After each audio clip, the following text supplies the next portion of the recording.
Guys, good morning. How are you today? I hope you are nice. Let me introduce myself. My name is Shafira Humaira Yusuf. I'm from Forensics Vocational High School. I want to tell you about my daily routine.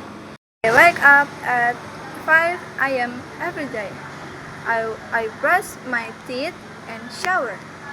After after then, I got dressed and eat breakfast.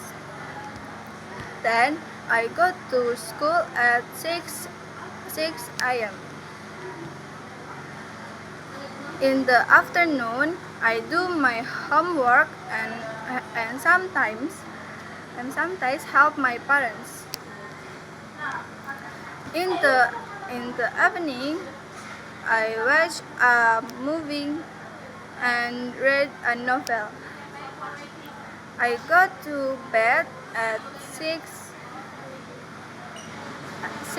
p.m.